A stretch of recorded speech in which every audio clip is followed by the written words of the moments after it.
News Central now this hour begins in Abia State, where 3 soldiers have been reportedly shot dead by gunmen at a military checkpoint in Ekenobizi, Umuakmara in Umuahia South local government area.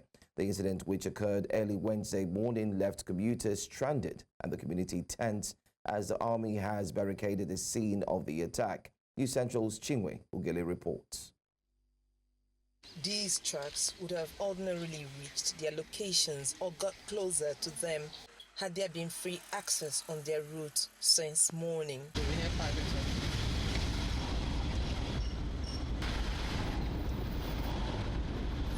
I guess around 7 o'clock in the morning. And by that time, people were already packed? Yes. Since that time, we are all here. This road from Umekule to Ekenobizi and environs are now in Ogo area following the alleged killing of soldiers at the military checkpoint at Ekenobizi in Umuahia South local government area of Abia State. No, it's like the road is closed towards that side where the scene happened. It's like they've shut down the road presently. So we are reaching here. So I saw many trucks parked. So I asked, then said there's a problem in front. There's a checking point, checking point. So there's all those boys come and tag them or whatever. So kill some of them. That's why they are packed. Me too, I packed too. Unofficial report says 3 soldiers were shot dead by some gunmen who ambushed the soldiers in the early hours of Wednesday. But the Joint Task Force Southeast has, however, confirmed that 2 of their officers lost their lives in the gun duel while trying to repel attacks by the gunmen. The road is abandoned and commuters who do not have alternative routes have been forced to park their vehicles along the way in neighboring communities. We have stopped at this juncture because down there where the incident happened at that checkpoint, the military had already cordoned off the area, and so there's no access to Imo and to Abia from that end. The alternative route to Owerri is a longer distance and costs more. That our driver has to go all the way to Umuahia before proceeding to Owerri. For us, we can just, it's like taking 2 sides of a triangle instead of taking the hypotenuse, So it's going to cost more time, more fuel, and a lot of people who are going to be saying, economic activities are equally grounded as people express concerns about the development. About 2 or 3 because of that and hala stars. So because of people fear, the thing I got barrier. Mozambique, Manu and the army when an issue with the whether or not gunmen or something like that. So some of the drivers, no one or many of them couldn't make a move today. So you can see everywhere businesses can see. So when they like it, take the risk because anything can happen. The fear of a reprisal from the military is a major concern for the locals. As a matter of fact, we have been seeing some military vehicle passing up and down. We don't really know what is happening at the moment. A statement by the Joint Task Force signed by Jonah Unakalu says the attackers fled as their vehicles were seized. The security advisor to Governor Alex O.T. MacDonald Oba could not be reached for comments on the development. In Umuahia for News Central, I am Chinwe Ugele. Well, staying on insecurity, the National Human Rights Commission says between January and September 2024, 1,463 people were killed by non-state actors, while 1,172 Nigerians were abducted. The month of May recorded the highest number of fatalities with 298 deaths, while March saw the highest number of kidnappings, totaling 499. These statistics were presented at a workshop in Abuja organized by the NHRC and the European Union. NHRC Senior Human Rights Advisor Hilary Ogbonna highlighted the rise in human rights abuses, attributing it to the state's failure to protect its citizens. He also noted a disturbing trend of law enforcement officers being targeted, with 7 policemen killed in January alone. Well, joining me on the news to discuss this is security expert Augustine Ega. He joins me from Lagos. Good morning, Augustine. How do you think, better still, what do you think are the main causes of the dramatic increase in murders and also in kidnappings that occurred in Nigeria between January and September of 2024? Good morning. It's my pleasure joining you this morning. I think the insecurity in Nigeria is not something we should be having now. We should be making progress, knowing where we are coming from. But it's very disturbing that we see ourselves going backwards after the nation has been through a lot. Some of the issues I will raise is like everybody, especially those at the highest decision making, should always take intelligence reports quickly and act on it before it escalates. Especially, I'm talking about, I'll start from the terror group that has just emerged, another one that has emerged in Sokoto. Sometimes when the field workers, the ground operation people get this information and they escalate it, there's always a delay at the top to designate these organizations as a terror group so that they can easily reduce their capabilities. But unfortunately, they delay until they grow in their capabilities and begin to attack the poor citizens. Also, we know that regionally, we've been having these agitations, especially in the southeast, have been a red zone for a very long time, based on the Nnamdi Kalu issue till now. Some have taken that as an opportunity to begin to commit crime in that region, making it very ungovernable and unbearable for travelers at that point. And we don't know where this attacker is coming from. Are there people disguising themselves as a community just to create problem for that region? Are they paid to come there and create issues like killing the military people, or are they the community people themselves doing it? These are questions that we need to find out and then ask before, I will say before the military will take any actions so that poor citizens will not die. In terms of kidnapping, we also heard that the economic issues is also contributing. I agree that economic issues contribute to insecurity. If you want to deal with security issues, you have to also deal with economic issues. As long as we're having these hard times in Nigeria, people see crime as the end to their means, which is actually not the best. But I think that the government should also try as much as they can to deal with the economic issues. Kidnapping seems to be one of the easy ways at which they can easily grab souls and then negotiate for a ransom. And sometimes they even use them for ritual killings.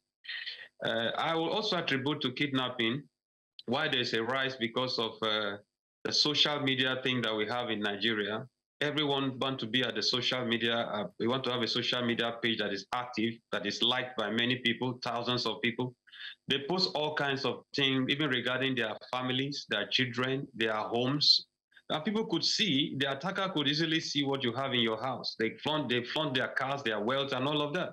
And I think it is not a good thing. I have a friend that used to do that, and I said, look, what you're doing, you are risking your family. Why should you be posting family pictures?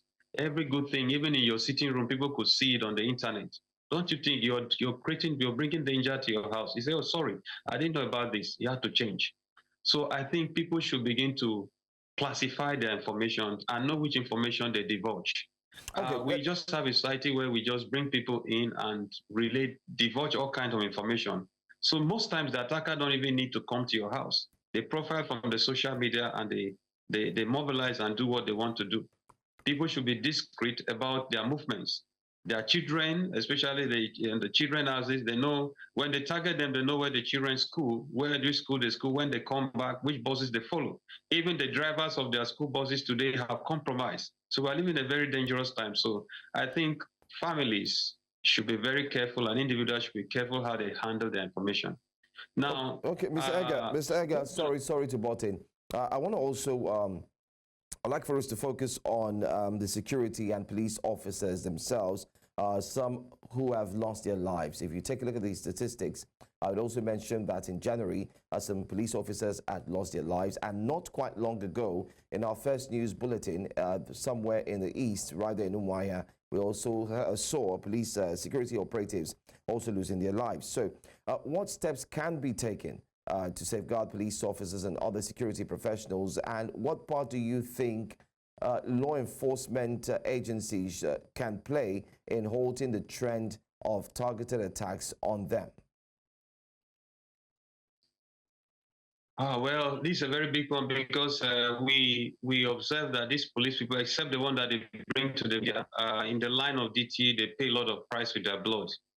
I think the community need to be aware that these people are there to help them and not there for violence. They are there to secure them, and the people should not turn against them, use the opportunity to kill the security agencies that have been brought to them to help them. I think since it's happening in a geospace, we should say that there should be a community reorientation about the role of the police in their community. I think when they understand the role of the police or security operatives in their community, they will not turn violent. Rather, they will look for every means to protect them in case of danger. That is just what I will talk about in these communities. And now we have a way of crime profiling or crime profiling. They should always have a way of, they should have a backup plan for them. But we see technology-wise that we are still very backward. Our men now, they still do this traditional thing. And when they are under attack, like what we have, the military base and all of this police, it's difficult for a reinforcement to come because they are just operating like me and them. But in advanced places where they have technology all over their body, they could even be monitoring them when they know those places are red areas. They are hot zones. You see that people from the control room, I know the command center, they'll be monitoring those people at the checkpoint. They'll see at all times that they are okay and they are fine. But we don't have that, so they need to advance in technology. The policing in Nigeria need to advance in technology to protect their men. All right. Finally, looking at the data, considering the spike in kidnappings in March and the high number of deaths in May, what security measures do you believe would be most successful in reversing the violent trends during these crucial months? We also have the Ember month, by the way. December is just here around the corner. We do understand that there's a lot of festivities, celebrations, and that's where you find nefarious acts taking place. Could you shed more light on what Nigerians should know?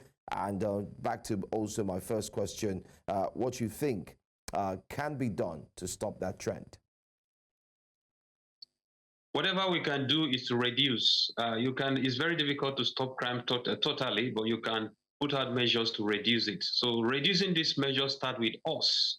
We, the people, the victims themselves, that I mentioned something about social media. It has become something that everyone wants to receive some likes and all that people should not post their confidential things on the social media. They should try to classify the information and ensure that the ones they need to know, on a need-to-know basis, you give what people need to know, especially your details too, your business trips, your children and all of that. People should be very discreet on how they handle information concerning them and their families. All right, Mr. Because Edgar. some of the... All right. Mr. Edgar, thank you so much. I think we've run out of time on this conversation, but thank you for your thoughts and thank you for shedding more light on the insecurity situation that has been reported. Thank you for your time. My pleasure. Thank you. All right. After the break, we'll take you to Ondo, where the governorship election is hotting up. IGP Egbetoku has announced security measures for peaceful polls. Stay with us for this story and more. And welcome back. Inspector General of Police Kayode Egbetoku has announced robust security measures for the Ondo off-season governorship election on November 16, 2024. DIG Sylvester Alabi will coordinate security efforts, while AIG Bennett Igwe, the CP Tunji Disu, will oversee election security. A major measure includes a restriction on all vehicular movements from 6 a.m. to 6 p.m. on election day, except for essential services. Security aides and escorts will be banned from accompanying VIPs to polling stations, and unauthorized security personnel will be prohibited. The police also urge citizens to report suspicious activities and will collaborate with the military to ensure a peaceful, transparent election process. Special provisions will also be made for individuals with mobility challenges. And still staying with the elections, in the meantime, the Court of Appeal in Abuja has disqualified Olushola Ebiseni as the Labour Party's candidate for the November 16, 2024 Ondo State governorship election. A three-judge panel unanimously ruled in favor of an appeal brought by the Labour Party, overturning a previous Federal High Court decision that recognized Ebiseni and Ezekiel Awude as the party's candidates. Justice Hama Baraka, delivering the lead judgment, confirmed the disqualification. This follows a ruling by Justice Emeka Nwite of the Federal High Court, who had upheld the validity of the Labour Party's second primary election, which had previously nominated Ebiseni and Awude. We head to Edo State now, where the newly inaugurated government has approved the dissolution of the executive boards of agencies and parastatals in the state's public service with immediate effect. This was contained in a statement by the Chief Press Secretary to the Governor, Fred Itua. According to the statement, the Governor ordered all affected appointees to hand over all government properties in their possession to the most senior public officer in their respective ministries, departments, and agencies. In the meantime, reactions have been trailing Monday Okpebholo's inaugural address following his swearing in as the new governor of Edo State. His speech emphasized economic reform, foreign investment, security, employment, opportunities for unemployed youth, and infrastructure development, among other policy statements aimed at bringing stability and growth to Edo State. News Central's Austin Azu, who spoke to the cross-section of residents in Benin City, the Edo State capital, reports that they urged the governor to prioritize addressing the state's infrastructural deficits rather than engaging in a blame game on his first day in office. Well, it looks as if they have been nursing some anger, and it was an opportunity to vent it. The issue of unsworn judiciary members who should have been High Court judges, the issue of members of the House of Assembly who were not sworn in. Maybe that's not the real place, let's face it, to throw up such things. It just shows you're coming from a kind of background. To me, I don't see any new thing coming out from what the governor just said yesterday. He said he wants to probe the activities surrounding the lawmakers that were not inaugurated. This thing has happened how many years ago? The government doesn't need this. It's a waste of time. To me, it's a waste of time. If you start on a clean slate, let the state move forward. I don't see anything good coming out from that probe, if he's going to do it. But my advice to Mr. Governor in this respect is that as soon as he's seated in office, he should try to consolidate on the achievements of the past administrations, because governorship is about what you call it, development and the welfare of the masses. That's what we're looking at. The Minister of the Federal Capital Territory, Nyesom Wike, has attributed the crisis within the People's Democratic Party to a failure in leadership among the party's elders. During a media chat with journalists in Abuja, Wike specifically pointed to the chairman of the PDP Governors Forum and the governor of Bauchi State as a contributor to the party's issues, accusing him of violating the party's rotational policy for his personal ambition, an action Wike claims is currently affecting the PDP.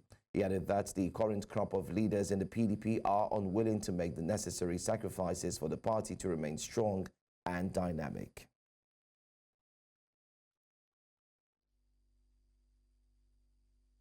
Leadership is not by mouth, it's not talking. It's not by talking, it's by action. It's not to where you go and blame INEC. How do you know how people are treacherous? When Tabua finished as the chairman of PDP Governors Forum, we have only done it north and south. But Bala connived and went to Bauchi and took away the chairman of Governors Forum of PDP to the north. Of course, he knows. If I was governor, it will happen. He knows. If I was governor, it will happen. He succeeded in that because he was going a frontal ambition.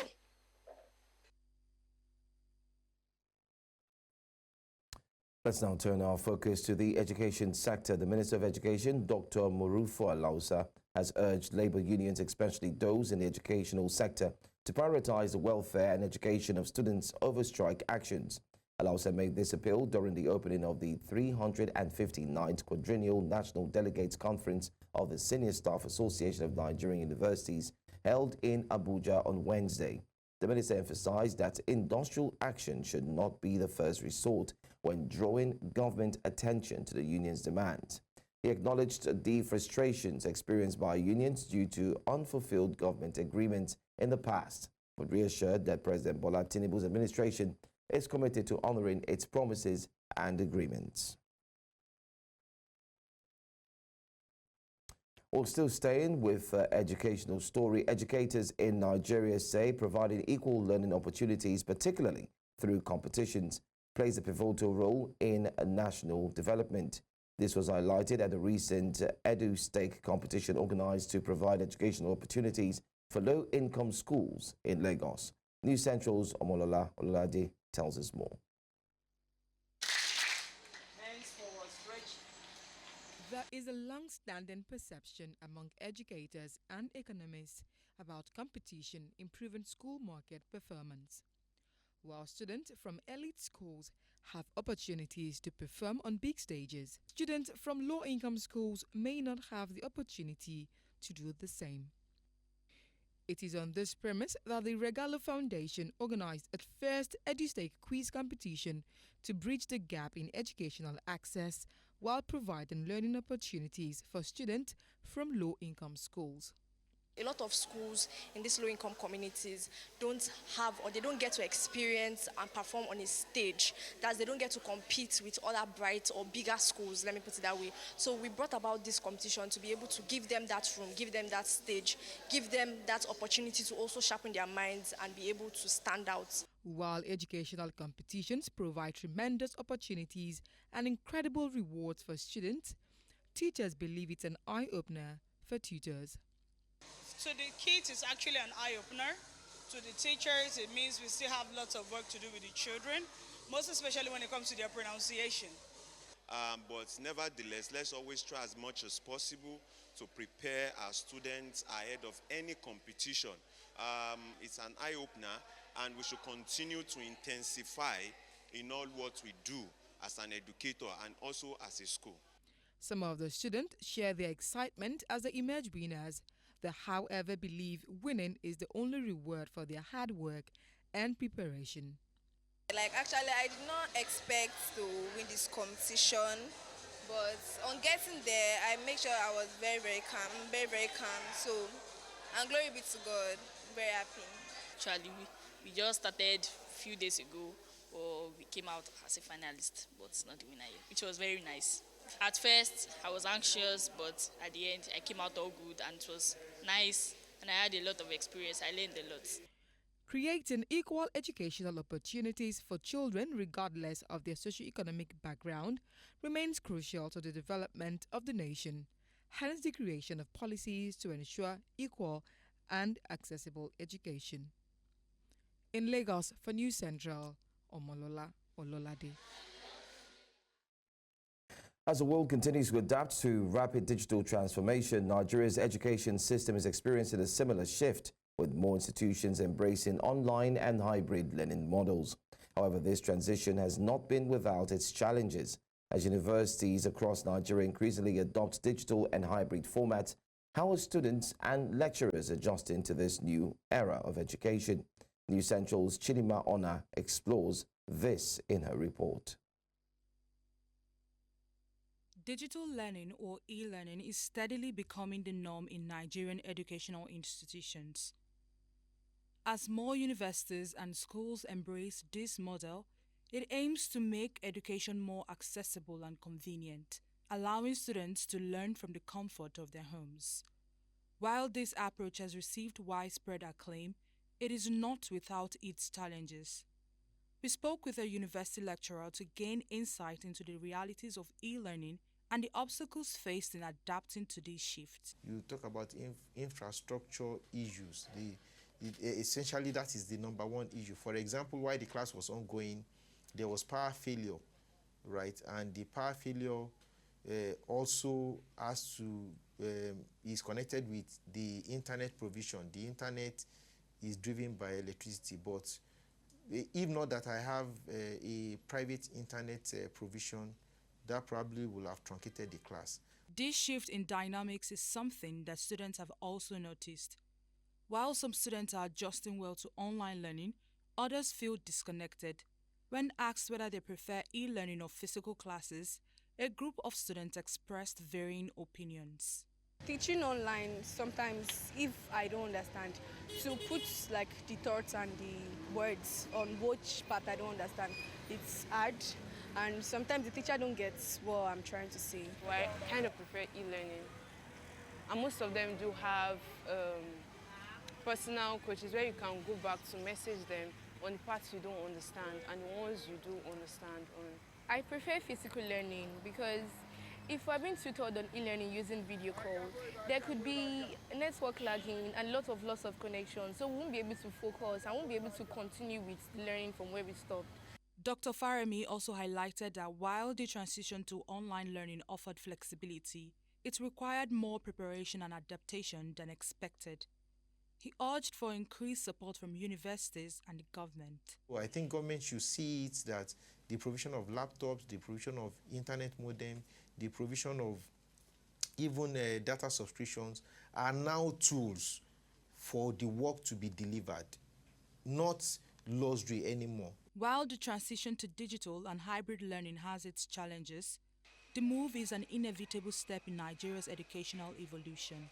With the right support and resources, both students and lecturers can adapt in this new learning environment.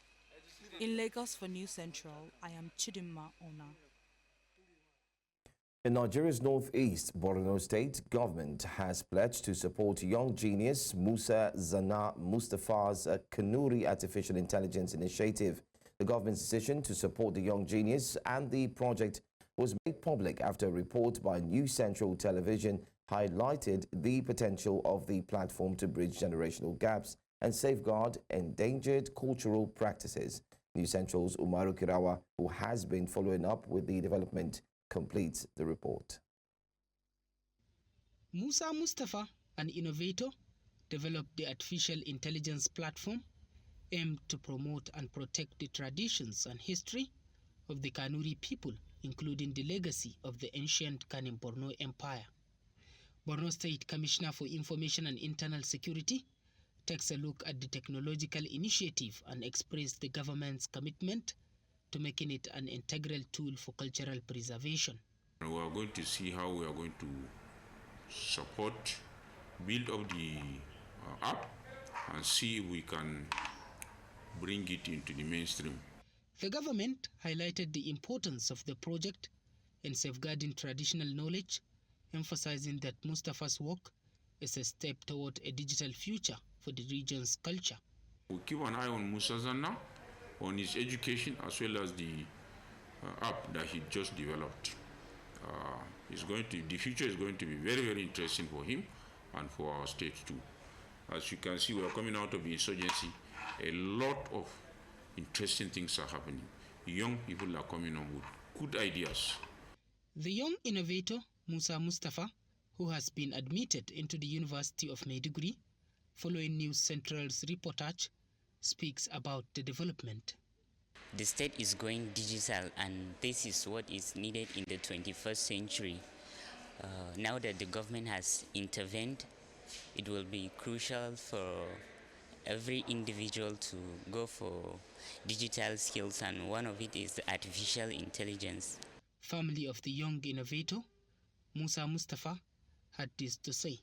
This is the best step so far the Borno State government has taken towards improving this artificial intelligence and the preserving what this young boy has done and bringing it to limelight. So I'll be very grateful if the government would find admission for him and scholarship for him to study, particularly in either MIT or Harvard University. I know he has the capability to do that. The Artificial Intelligence Initiative by young Musa is seen as a major step in leveraging technology to protect cultural identity and history, with the government hopeful to provide more support. In Maiduguri for News Central, Umaru Kirawa. Fact Check Africa has announced its newly developed comprehensive fact-checking curriculum for journalism, media and communication programs in Nigeria's higher institutions, aimed at addressing the growing challenges of misinformation and hate speech.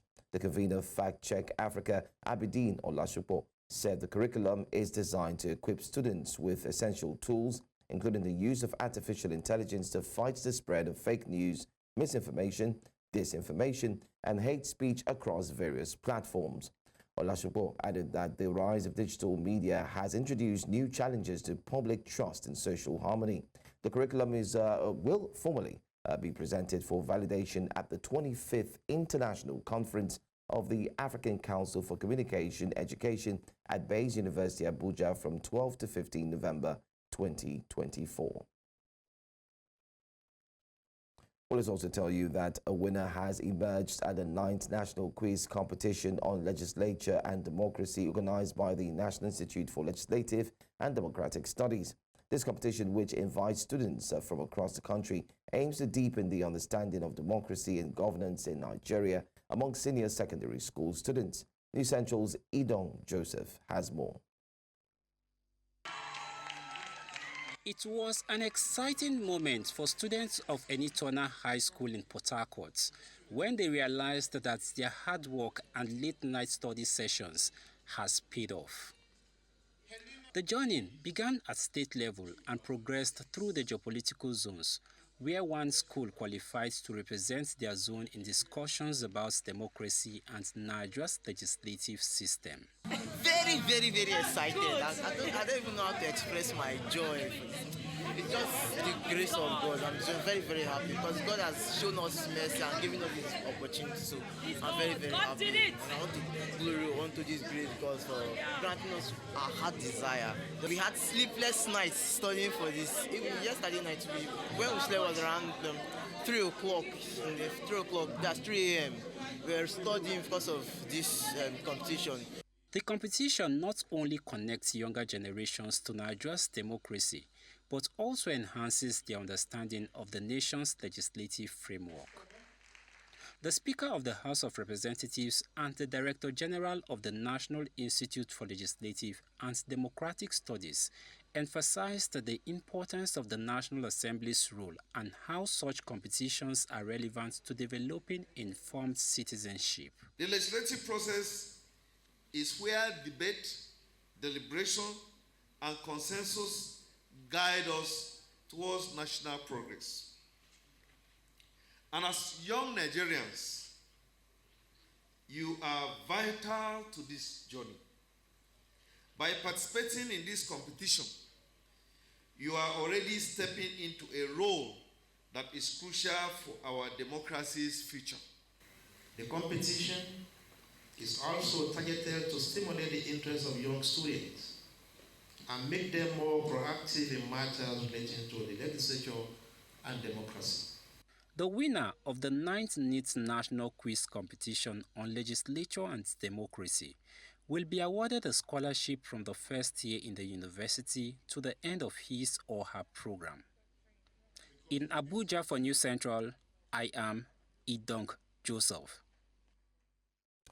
The Nigerian Drug Law Enforcement Agency has announced the signing of a Memorandum of Understanding with National Agency for Food and Drug Administration and Control.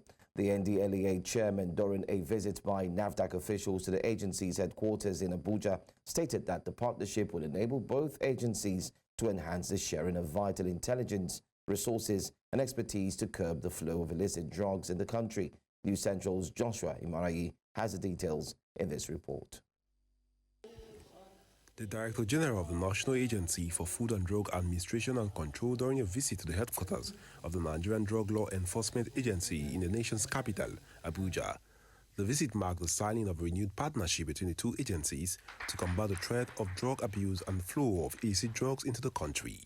Speaking at the event, the chairman of the NDLEA says that the collaboration will strengthen the agency's ability to effectively address the challenges of drug abuse and counterfeit products. Through this MOU, we hope to establish a framework that will enhance the sharing of vital intelligence, facilities, and expertise. As we sign this MOU today, we are taking significant steps towards harnessing our collective strengths. It will align our strategies and resources, making us better equipped to tackle the growing menace of drug abuse and ensure that only safe, approved, and genuine products reach the hands of consumers. Also, the Director General of NAFDAC emphasized that the fight against substance abuse, illicit drug trafficking, and others cannot be won without collaboration. We cannot afford to work in silo in Nigeria. We have sister agencies that work in silo, including NAFDAC. We are just changing the culture now, working as focus groups to deal with problems, to solve problems. Therefore, this ceremony is for all of us to think that we have to work together, we have to collaborate together. The boundary between licit and illicit use of drug is very, very thin. Stakeholders at the gathering say that with the emergence of the new partnership, the agencies will work towards creating safer communities, reducing the prevalence of drug abuse, and ensuring that Nigerians have access to high-quality products. In Abuja for News Central, I am Joshua Imarayi. NNPC Limited's Board of Directors has announced a series of strategic leadership appointments aimed at enhancing corporate governance, operational efficiency and long-term success in Nigeria's energy sector. These appointments underscore NNPC's commitment to building a capable leadership team focused on operational excellence and advancing strategic goals. Chief Corporate Communications Officer Olufemi Shonaye praised the exceptional service of Umar Ajia and Orishemewa Yesa, highlighting their contributions to the company. NNPCL adds that it remains committed to achieving operational excellence, improving global competitiveness, ensuring financial sustainability, and prioritizing the interests of the Nigerian public in the petroleum industry. Welcome back. News Central now continues in Southern Africa, where we understand that clashes with police broke out in Mozambique on Wednesday during fresh protests against disputed election results.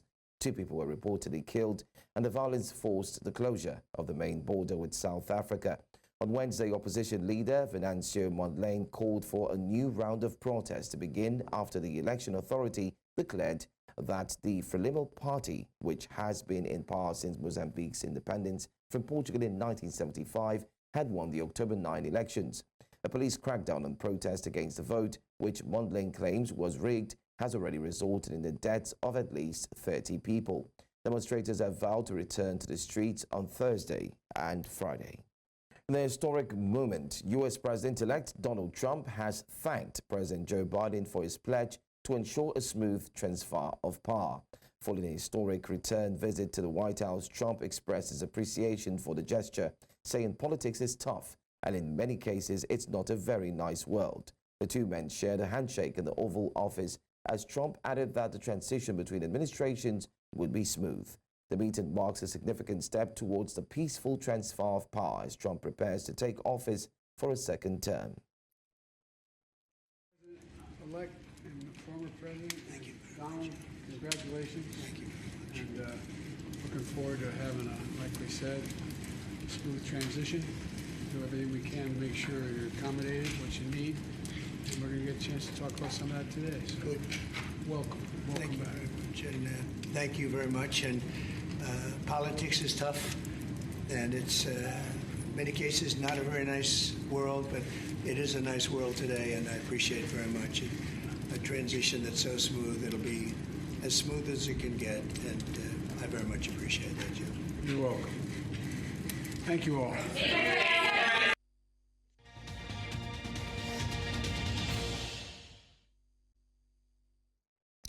Super Eagles interim coach Austin Iguavon has said the team is positive going into the clash against the Cheetahs of Benin Republic. Speaking in Abidjan, Côte d'Ivoire, the adopted home of the Benin Republic, the former international said the players are already getting set for the game, with only one player, Sadiq Omar, still being expected. In the same vein, captain of the Super Eagles, Williams Troost Ekong, revealed that the team is already familiar with the Stade Felix Houphouët-Boigny, the facility where they suspended the aspirations of Guinea-Bissau, Cameroon and Angola at the 34th Africa Cup of Nations finals in Côte d'Ivoire earlier in the year. Matches between both countries in recent times has been keenly contested. The Cheetahs and Super Eagles have met twice this year. Gerard Raw's men defeated Nigeria 2-1 in the 2026 FIFA World Cup qualifiers, while the Super Eagles thrashed the Cheetahs 3-0 at home in October for the first leg of the AFCON qualifiers. We apologize for the audio there in that footage. But that's all we have for you on the news for this hour. Before we go, let's take another look at some of the major stories. At least 3 soldiers have been killed in an attack by gunmen in Abia State. The police have announced measures aimed at ensuring peaceful conduct of Ondo governorship election. And finally, we told you that clashes have erupted in Mozambique amidst fresh protests over disputed election results. You can watch News Central every day, 24 hours a day and 7 days a week on the following channels right there on the screen. I'm Joe Hanson, telling you to stay put. 10 a.m. Jasiri will be here. Thanks for watching.